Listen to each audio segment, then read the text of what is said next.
Welcome to the Two Disabled Dudes podcast. We believe life is about how we react. I'm Kyle Bryant. And I'm Sean Bombsark. Together, we are constantly seeking opportunities to live beyond our circumstances. All right, everybody, welcome back. Thanks for listening. I am Kyle. That is Sean. What's up? Sean, what do we have going on today? What are we talking about? That's a funny story. Actually, it's not even really funny. I don't... Yeah, I'm preparing to laugh. We don't have anything to talk about today. The reality of it is, Kyle and I said, hey, let's get on the phone. And here we are, because we know we need to get ahead of our schedules. So, yeah, we know we're going to be traveling, so we need to put a few in the bank. So this is what you get. So I was just going to tell you about the color of the carpet in my house. My new apartment is kind of a tannish beige. Work. No, that's not true at all. Okay, well, before we get into our main feature conversation, our feature topic today, Kyle, I thought I would share with you a review of something I've used, or in other words, maybe my opinion of something I have tried to use. Nice. Is that cool All with right. you? I'm All ready right, for so it. today I've got a review of Audible, which is a company Nice. owned by Amazon.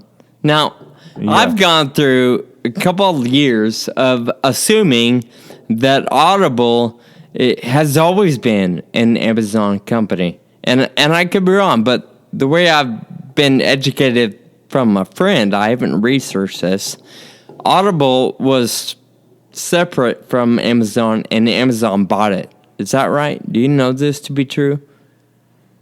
I don't know that, but that makes sense. So though, we're just gonna for go some with reason. that. It sounds there you go. like normal, and it makes sense to me. So as far as I know, Audible was pre-existing. At some point, Amazon said, "Hey, here's some money. We'll buy you." So now Audible is owned by Amazon. Okay, that's cool. So when you first think of Amazon owning Audible, you think, "Oh, so easy, right? Amazon, they can deliver to my door."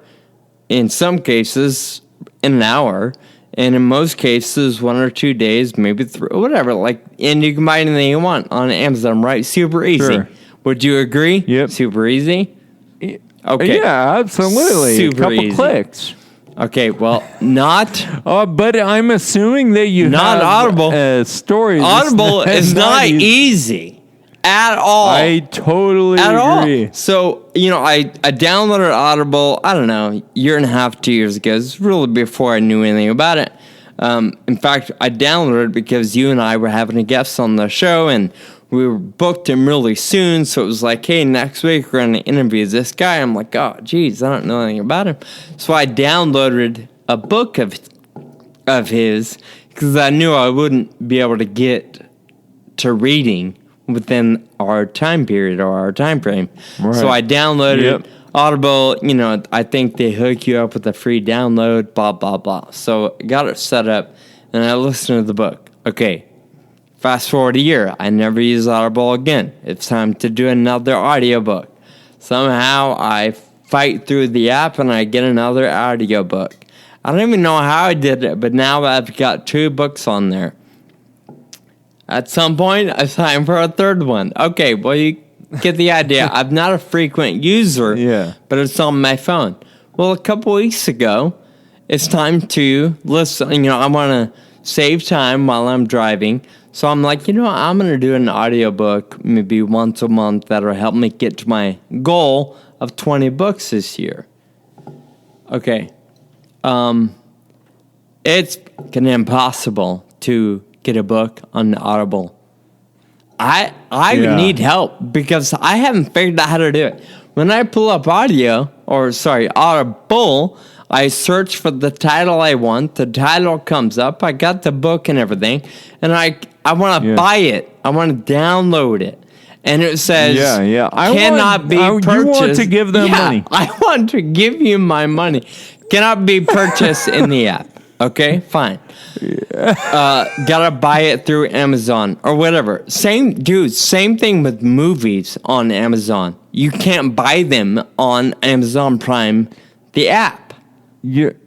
So then you have to like get Amazon Video app or something. So I have right? that. Yeah, that's what I'm saying. I can't buy it through that app, the Prime Video app, whatever. So then I go to Amazon.com because it says you gotta do it with Amazon. So I open the Amazon app and I search for the book title and I find it. And then it says, listen through audio, or what's that freaking? I'm so upset. I can't even think of the name. Audible. So I click on that. Calm down, collect your Dude, thoughts. I cannot buy the book from either Amazon's app or Audible's app. How in the world do they expect me to take advantage of the product and the service they are providing if they've made it absolutely impossible for me to buy the book?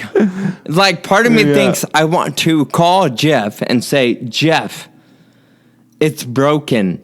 I don't know what your Jeff Bezos is who I'm referring to. I don't know what is going on. But your senior engineers in charge of Audible and Amazon haven't got it figured out.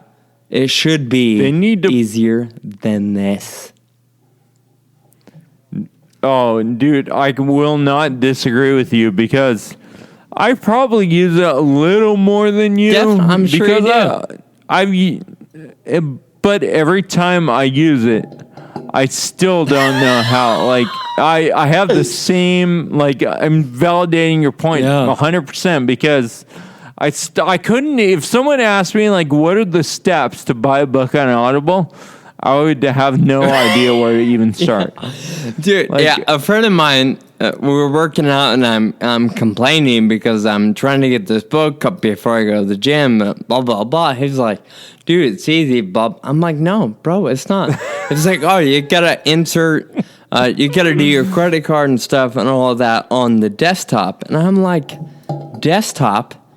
We're in 2019. Who owns a desktop? So it just blows my mind. They got Amazon trying to figure out how to make blimp warehouses in the sky, and I can't download a book through their Audible app.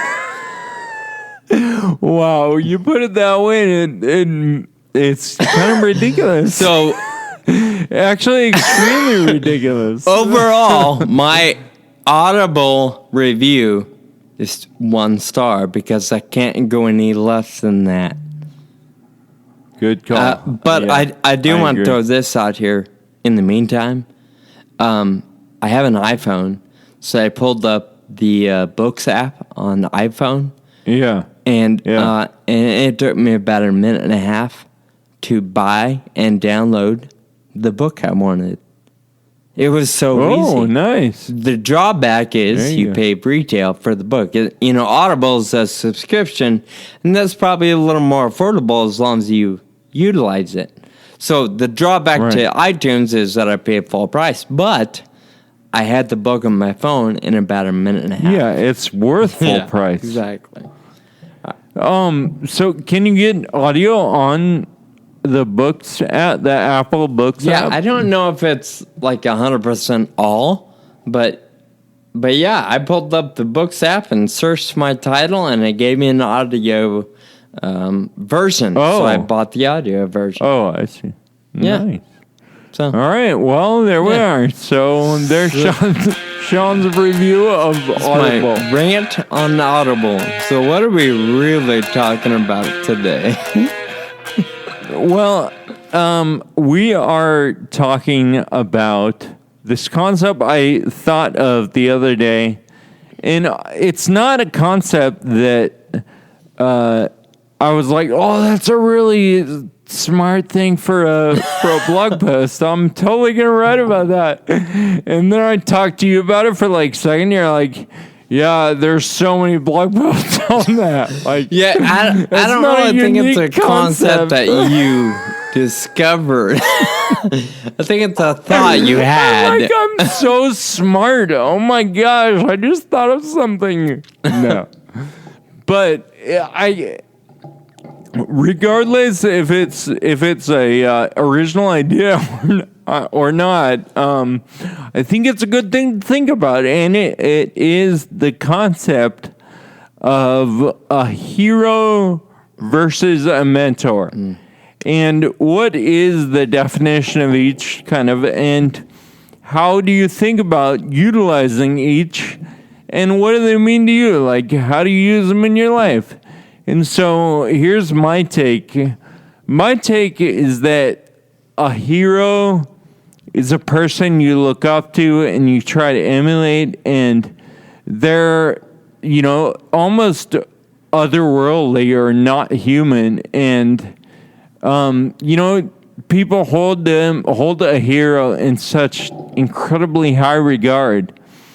And then I'm thinking, that's just a person, and they're gonna let you down at some point. And so maybe, and just like, all people have downfalls, right? Mm-hmm. I mean, you've got Marvel Comics and all these different comics, and each of the heroes, in that case, Superman, Spider-Man, whatever, they all have their weakness, right? And their like little backstory of trouble in their lives, and that's what makes them human.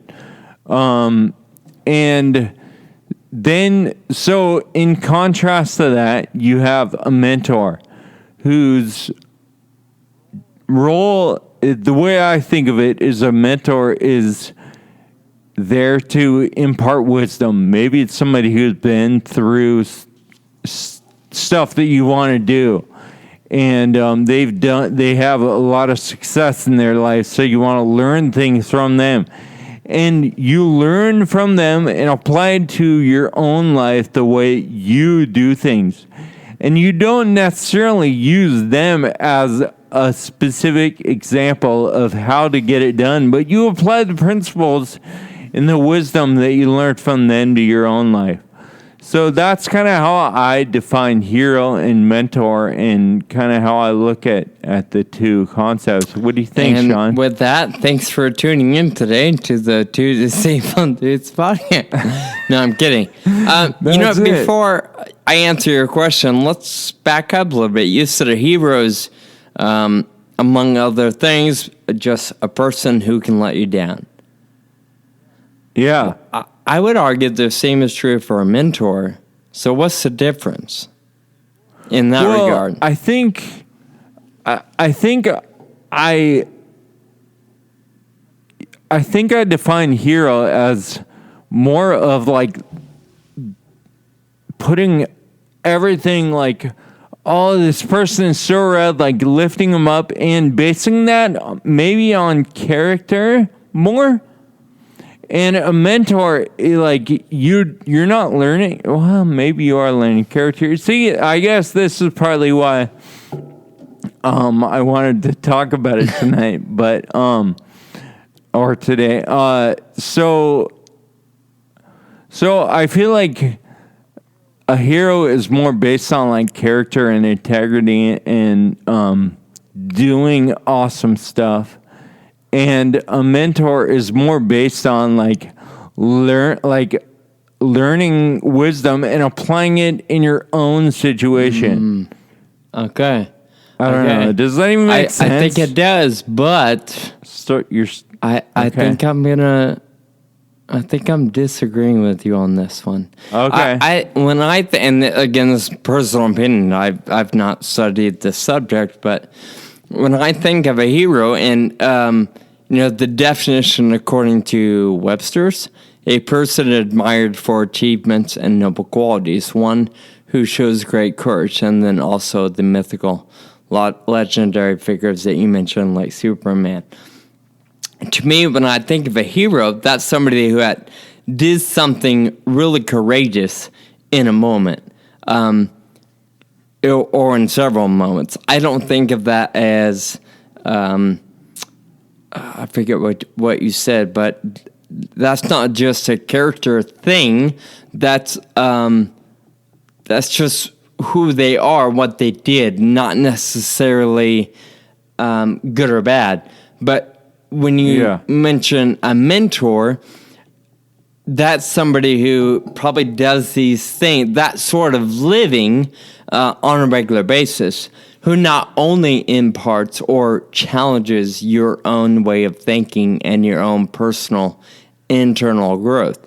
So I think they both are positive and both have a place, but in both cases, I am concerned about their integrity and their way of walking through life, because, like you said, when I forget exactly how you worded it, but you said something about a hero and their integrity maybe not being that important.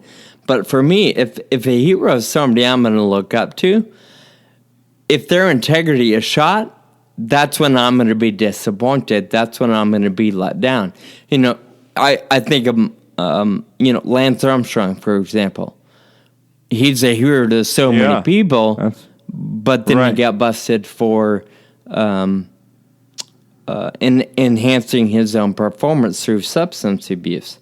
So that's disappointing, but he's still a courageous individual. And unlike maybe a celebrity hero, like a mentor, to me, a mentor would be somebody that still can and probably does make a lot of bad choices and makes some mistakes along the way, but their integrity says, I'm going to walk this out however I need to.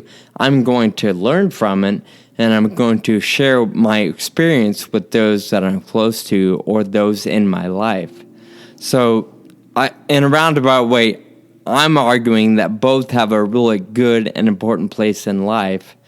Ultimately, I would put more faith in a mentor because I trust their integrity to be authentic and real and transparent, even when they're walking through some mishap in their own life. Does that make sense?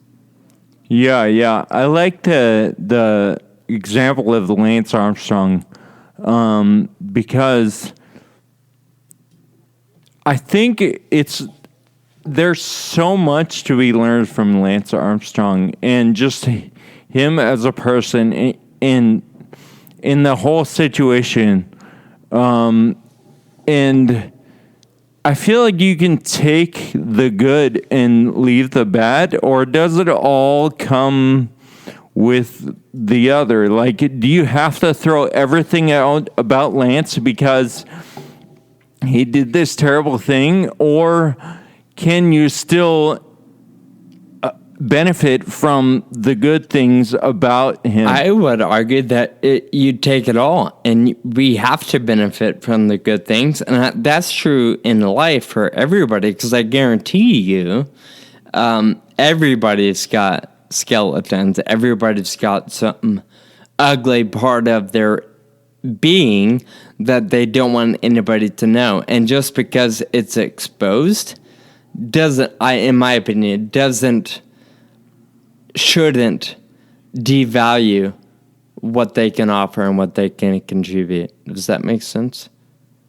Yeah, that totally makes sense. And I like that because like you said, everyone's got it.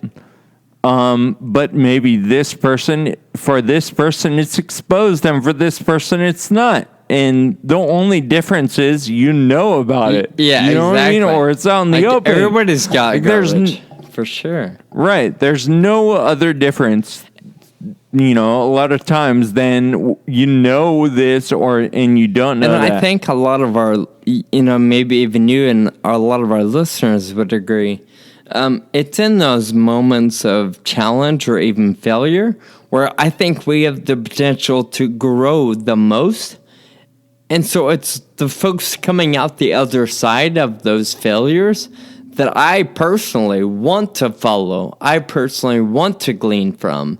If somebody were to come into my life and they've been privileged and perfect from the day they were born, I can't help but think they don't have a clue how humanity works. Like I don't I don't know that I'm gonna have a good time sharing life with them, if that makes sense. And one thing you could think is, well, they're not perfect. It's just that I don't know. They're just good at hiding it. You know what I mean? Like, Right. in the fact that they are uncomfortable with exposing their flaws is something to be concerned about. Anyway, that might be going down a tangent, but I think I will add a bit of a tangent here, and I won't mention specifics, but I think we can relate this to the current climate in the world today. I struggle when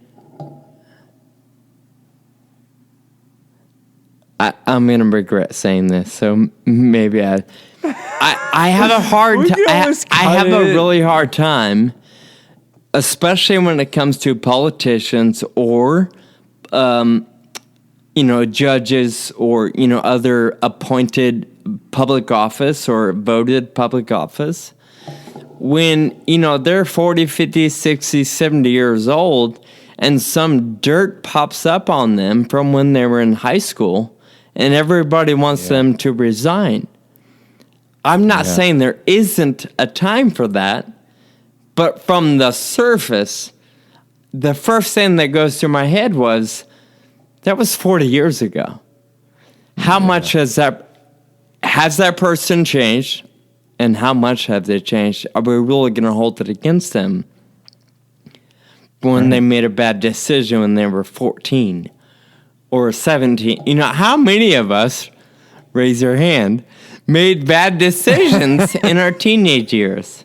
Now, granted, there are probably some. No way. No, I'm sure. I won't discredit really bad decisions. There are some decisions that haunt you for the rest of your life. But, I don't know. If somebody, if somebody cheated on an exam, do they really need to resign as a judge 40 years from now? They got a speeding ticket, so. Right. Yeah. Anyway. Well, a lot of times it's a lot worse No, than that. You're right. But absolutely. No, I totally agree with you on that one. Yeah. And, I don't know. I mean, I think to be safe here, and again, we haven't really given much thought to that, and I'm not being specific. I do believe there are some infractions that are going to haunt you for a lifetime, but I would encourage, even just you, Kyle, for myself, I'm not quick to jump on the bandwagon, I guess.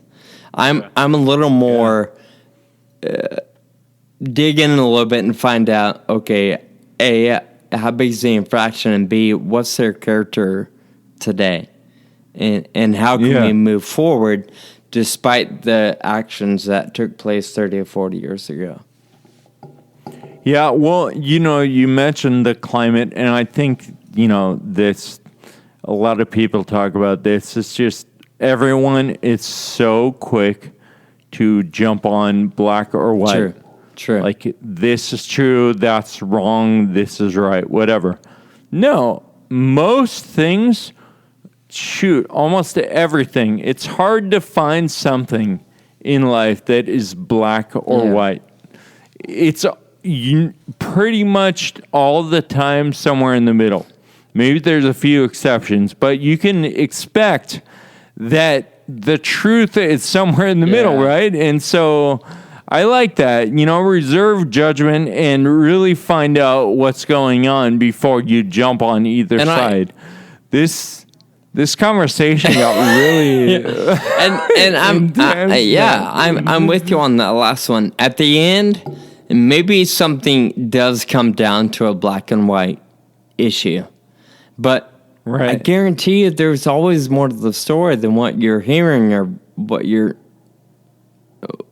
familiar with. So it's okay to take some time to land on either the black or the white side, or the left or the right, or whatever. Right. Yeah. Yeah, I agree. So how about hero versus mentor, man? What do we think about that? Well, personally, I do think it ties in because at the end of the day, I think what you're mentioning was a hero can let you down because they're going to mess up. And I don't think a mentor is worth following if they don't mess up themselves. Yeah. I do think a mentor is not worth following if in the midst of a mess up, they can't own it and move forward transparently and in the midst of it. Does that make sense? Absolutely, yeah. I agree. I think that we finally landed on kind of what I was thinking. Like, I really like that conclusion for sure. Well, good, because part of me feels like we should wrap it up before we really piss people off. I will say this. Another thing, Kyle, what I appreciate about the dialogues with you is that neither one of us, and I think a lot of our listeners, we don't claim to know anything. So please, if somebody's got feedback that can help me think differently, I'm open to it. I'm not a black and white individual myself or left and right. It's kind of face life as you go, and I just love being able to share life with you, Kyle, and with so many of our listeners. So I'm open to advice and tips and philosophies and your way of thinking. So feel free to email, call, text, message, email, whatever you want to do to challenge my own position in life. I want to grow. I like that. And I believe you can help me grow. Yeah, I like that. Well, and everyone can, right? Like, if you get a lot of different opinions, and then you can form your own. But I like not declaring, I am this way or I am that way. Why can't we just take every situation and figure out what to do about it instead of just like predetermining everything by like whatever? Let's open ourselves to comments from all of our listeners and from each other, and we can help form opinions together by learning from each other. I love it. So sweet. Beautiful. Man. Well, thanks for Sean. Opening up a can of worms tonight, Kyle. You're welcome. All right, man. Well, I'll talk to you later. And folks, thanks for tuning in today. Thank you for listening to the Two Disabled Dudes podcast. Find us online at twodisableddudes.com and please subscribe on the iTunes. Connect with us on Facebook, Twitter, and Instagram. Special thanks to our production team, Jake Tompkins and Matt LaFleur. Until next time, keep living with urgency.